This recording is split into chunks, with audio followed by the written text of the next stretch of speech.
Salam əziz izləyicilər, mən bugün sizə qarşı tərəfdən daha yaxşı dinlənilmək üçün biz nə etməliyik? Ümumiyyətlə, niyə insanlar bizi dinləmir? Bu barədə danışmaq istəyirəm. Bizim insanlar tərəfindən daha yaxşı dinlənilməyimiz asılıdır birbaşa nədən? Bizim daha yaxşı danışmaq qabiliyyətimiz, ümumiyyətlə bizim daha yaxşı özümüzü ifadə eləmək qabiliyyətimizdən daha çox asılıdır. Bəs niyə görə qarşıdakılar bizi dinləmir, insanlar bizi dinləmir və yaxud da həqiqətən də onlar bizi dəyərsiz gördüyü üçünmü dinləmir? Burada iki məqam var. Biri var ki, o insan həqiqətən də sizi dəyərsiz gördüyü üçün və yaxud da türklər demiş, umursamadığı üçün dinləmir. Bir də var ki, o insan həqiqətən də sizi dəyərsiz görmür. Sadəcə o anda öz işlərinə və yaxud da öz başqa fəaliyyətlərinə başı qarışdığı üçün sizi dinləməyə bilər. Yəni o anda ola bilər ki, onun diqqəti başqa yerdə olsun və yaxud da o insan elə bir insan ola bilər ki, daha çox düşünən bir insan olsun. Yəni o insan sizin dinlədiklərinizi daha uzun müddətə qavrasın. Uzun müddətə qavradığı üçün də sizə istər-istəməz o daha gec cavab verəcək və yaxud da o həmin anda sizin üzünüzə baxmayacaq. Yəni bu hallarda baş verə bilər.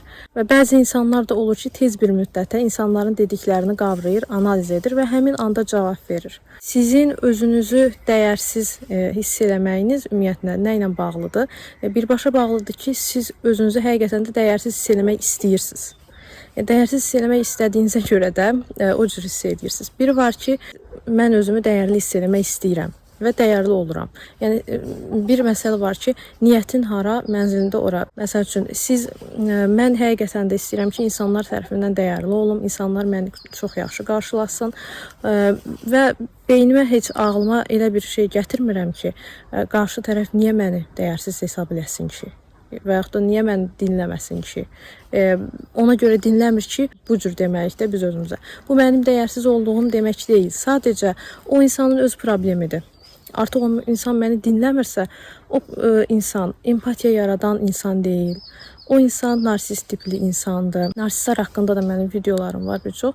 Hal-hazırda da çox yayılıb o narsist insanlar barədə videolar. Ümumiyyətlə, burada mövzudan kənarda çıxmaq istəyərdim ki, narsistlərdən qorxmaq lazım deyil. Onlar da insandır. Sadəcə siz öz dəyərinizi nə qədər çox yüksəlsəz, o qədər də narsist insanlar sizdən uzaq duracaq və yaxud da narsistliklərini sizə göstərə bilməyəcəklər. Yəni, mənim deməyim odur ki, qarşı tərəfdən dinlənilməməyiniz birbaşa sizin özünüzü dəyərsiz hiss etməyinizlə asılıdır. Siz özünüzü motivasiyalandırıcı sözlər desəz, özünüzü yaxşı hiss eləmək üçün davamlı olaraq şəxsi inkişafınızla məşğul olsaz, bax bu zaman siz qarşı tərəfdən də dinləniləcəksiniz və həqiqətən də bu cür olacaq. Yəni sınasaz bunun düzgün və doğru bir seçim olduğunun fərqinə varacaqsınız. Dəyərsizlik hissi birbaşa olaraq uşaqlıqdan, o travmalarınızdan, ailədən sevgini ala bilməməkdən və yaxud hal-hazırdakı həm iş həyatınızdan, həm də daxili aləminizdən, o vəziyyətinizdən məmnun olmamaqdan yaranır. Amma sadəcə bilməyiniz vacibdir ki, özünüzü inkişaf elətdirə siz həyata qoşulacaqsınız. Mənim bu video haqqında da dediklərim bu qədər. Sağ olun, gələn videolarda görüşənədək.